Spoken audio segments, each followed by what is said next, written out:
I've said it before, and I will say it again, even though I don't like to mix politics with my music. But OVHoes remind me of Dumpy Doodle supporters. And here's what I mean by that.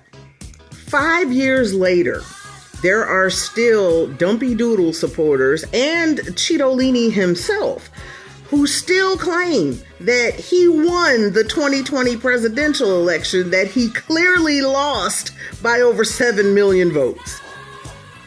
I mean, Joe Biden was in office for 4 whole years, so that proves that Dumpy didn't win.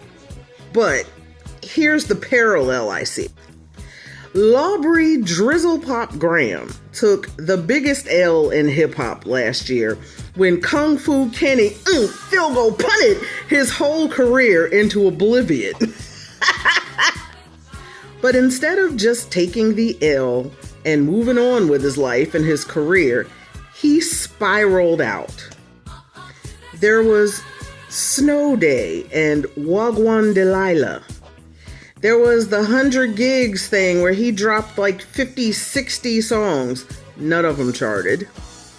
And then in the ultimate hip-hop Karen move, he brought a lawsuit. A defamation suit, not against Kung Fu Kenny, but against the record label. Because, oh, how dare you promote music, which is your job as a record label. Because that song hurt my feelings. And now, here it is, almost 2 years later, he has suffered the biggest L ever in the history of hip-hop when his case got tossed out like yesterday's newspaper. But is he conceding defeat? Absolutely not. His folks have released a statement saying that they plan to appeal, even though the judge made it crystal clear that he has no case. There was no legal standing, which is why the case got tossed out. But oh, the OVHoes over on the hellscape formerly known as Twitter, they are spiraling. They are losing their collective minds. They are encouraging this fool to appeal, even though there's nothing to appeal. They are posting whole think pieces on how this loss isn't really a loss. It's really a win disguised as a loss. Because sometimes when you win, you really lose. And when you lose, sometimes you really win. And yeah, they're really doing that. They refuse to accept that this man has lost. He has been taking the biggest L ever for almost 2 years now. And let's be honest, for all the dogs actually dropped before like that, before the whole beef started, and even some of his fans have said For All the Dogs really wasn't one of his best albums.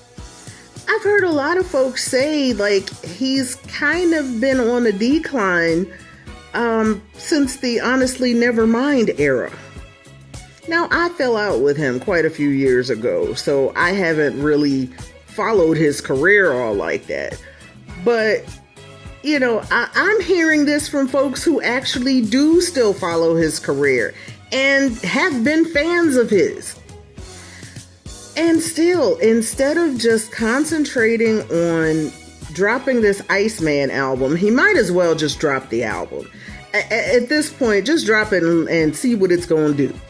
I don't think there should be an Iceman episode 4 because episode 3 really, like, again, his fans, not his haters, his fans were saying that thing was like a 12 pack of ass. I think what he should do at this point is just lock in, make sure this Iceman album is the best thing he has ever recorded in his entire career, and just go for broke. The problem is, though, he's not going to get the backing that he has been getting from UMG because he tried to sue them. So his album budget is probably like $50 at a couple of wine coolers. So what do y'all think? Y'all think Iceman is going to be the bomb? or A-bomb. Are you enjoying the content? Because I'm enjoying having you here. So if you like what you see, do all the stuff. Hit subscribe and like and share and all that good stuff. And let's keep this party going, y'all. Peace. Love y'all.